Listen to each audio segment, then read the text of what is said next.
আচ্ছা সুরজিৎ দা, হ্যাঁ, police department থেকে তোমার সাসপেন্ড করলো কেন? তোর বাবাকে ওটা রিটায়ার করতে হলো কেন? বাবাকে কলকাতা থেকে দূরে বদলি করে দিয়েছিল, তাই বাবা প্রতিবাদ করে রিটায়ারমেন্ট নিয়েছিলেন। না না, তা নয়, এক বিরাট চক্রের খেলা। বিক্রম সিং এর বিচারের পর কোন এক অদৃশ্য সুতোর টানে তোর বাবাকে রিটায়ার করতে হলো, আর আমি তাকে অ্যারেস্ট করেছিলাম বলে আমি সাসপেন্ডেড। কিন্তু আমিও ছাড়িনি, 3 বছর ধরে কোর্টে লড়াই চালিয়ে যাচ্ছি। আমিও দেখিয়ে দেবো যে কোনো মানুষের মধ্যে এখনো মেরুদণ্ড বলে একটা বস্তু আছে। হ্যাঁ, তবে তুমি জিততে পারো যদি বাবার মতন কোনো বিচারপতি পাও। হ্যাঁ,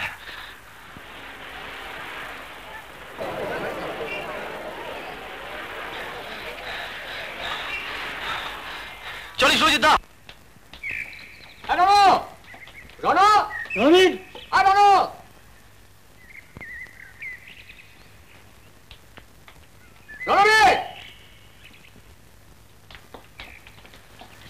কি ব্যাপার? জানো ঝামেলা হয়ে গেল রে। 17 নভেম্বর হেমন্ত কুমারকে পাওয়া যাবে না, উনি মেদিনীপুরে কোন ফাংশনে গাইতে যাচ্ছেন। তাহলে অন্য আর্টিস্ট ঠিক করতে হবে। অন্য আর্টিস্ট? ঠিক আছে, সুশীলা গাইবে। সুশীলা? সুশীলা আবার কে? 12 নম্বর বস্তির একটি মেয়ে। কি বলছো? ওটা তো মস্তান স্মাগলার ওয়াগন ব্রেকারদের আড্ডা। ওখানে আবার আর্টিস্ট বাজলে কবে? জিনিয়াস যে কোথায় লুকিয়ে থাকে তাকে বলতে পারে। ঠিক আছে, ওর সঙ্গে আমি কি একদিন কথা বলে আসবো। কি হতে চাও? MLA, MP? এত জনসংযোগ কিসের? ওরা ক্লাবের ছেলে, একটা ফাংশন করবে বন্যা ত্রাণের জন্য, তাই। তার আগে নিজের ত্রাণের কথাটা ভাবো। এত বড় একটা ফ্যামিলিতে জন্মেছো, কোন রকমে বিয়েটা পাশ করে 3 বছর ধরে শুধু হই হুল্লোড় করে কাটিয়ে দিলে। চাকরি বাকরি কিচ্ছু জোগাড় করতে পারলে না। ডিসগাস্টিং। আচ্ছা, ও কি করবে? ও তো কত চেষ্টা করছে। কি বলছো মা? একে চেষ্টা করা বলে? দিন রাত কেবল আড্ডা, ফাংশন, ক্লাব, ক্যারাটে, কুংফু। কতবার আমি ওকে বলেছি দিল্লির একটা বড় অফিসের ম্যানেজিং ডিরেক্টর আমার বিশেষ বন্ধু।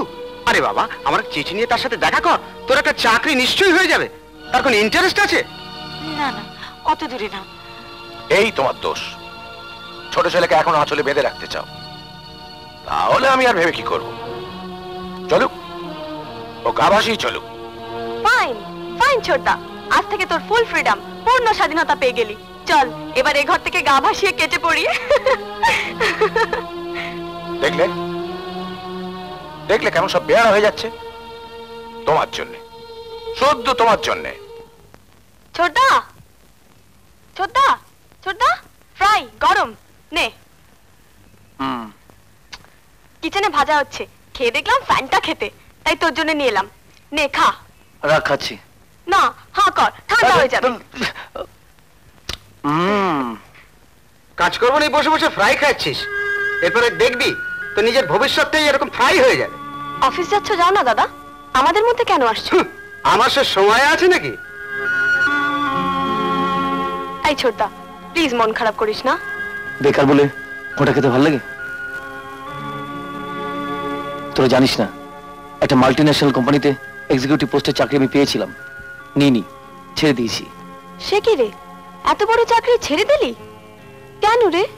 আসামে পোস্টিং, আসামে গেলে রোজ তোকে দেখতে পাবো। তুই আমাকে ভীষণ ভালোবাসিস না রে? তুই জানিস না তো জানি। লাগছে, ছাড় তোর হাতে নখ। হ্যাঁ লাগলো? তোর নখ কেটে দেবার লোক তো আমি। হাতের নখগুলো এত বড় হয়েছে বলতে পারিসনি? দাঁড়া, নেল কাটারটা নিয়ে আসি।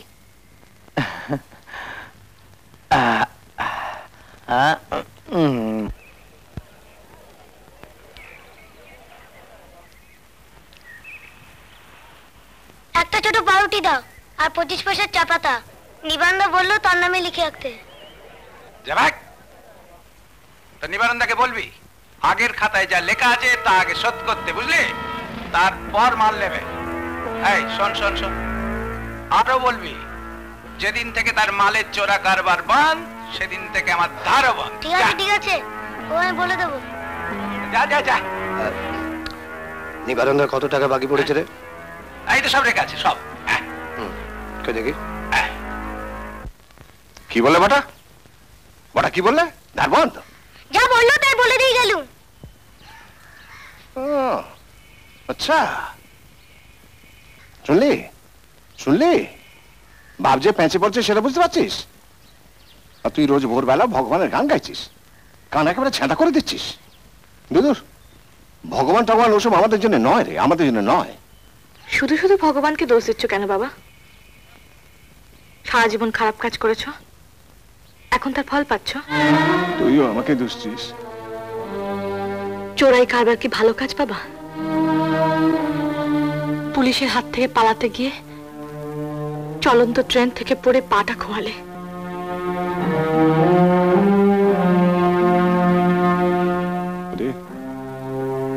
ভালো মন্দ বোঝার কি তখন কোনো উপায় ছিল?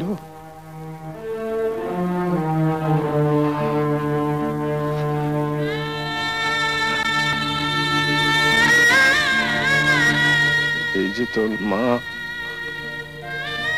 কত বড় ঘরের মেয়ে ছিল, কত বড় ওস্তাদের কাছে গান শিখত, তারপর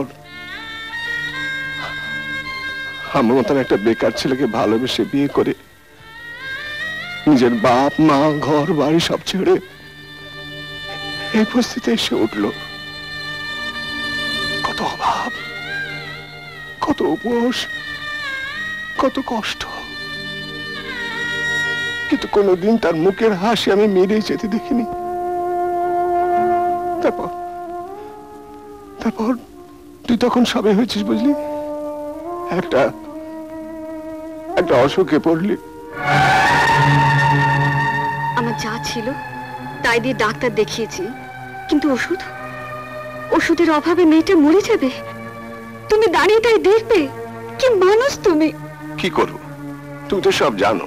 না না, আমি কিচ্ছু জানতে চাই না, আমি শুধু আমার মেয়ের ওষুধ চাই। কিন্তু মিনু, আমি তো কোনোদিন তোমার কাছে কিছু চাইনি গো, আজ শুধু আমার মেয়ের জন্য।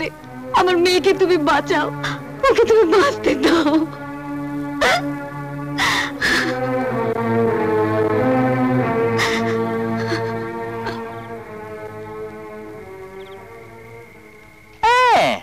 এই তো চাই, এই তো লাইনের লোক সব দেখে শুনে দেবে, কোনো অসুবিধা হবে না। মালটা ঠিক সময় ঠিক জায়গায় যেন পৌঁছয়। বেগর ভাই হলে লাস্টটা রেল লাইনের ধারে পড়ে যাবে। এই কথাটা একটু খেয়াল রাখতে হবে।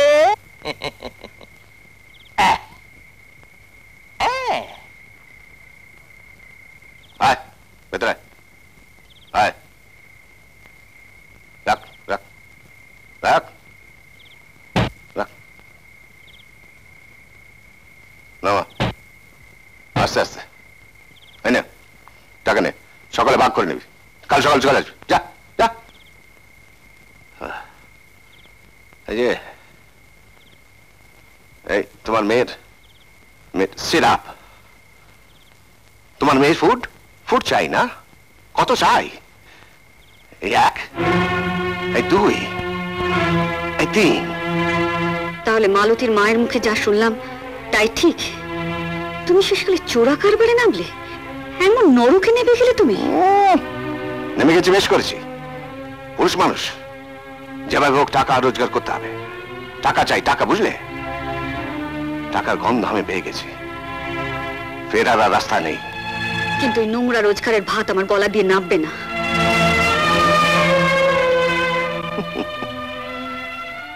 নামবে না? তাহলে আর কি, গলায় দড়ি দিয়ে ঝুলে পড়ো।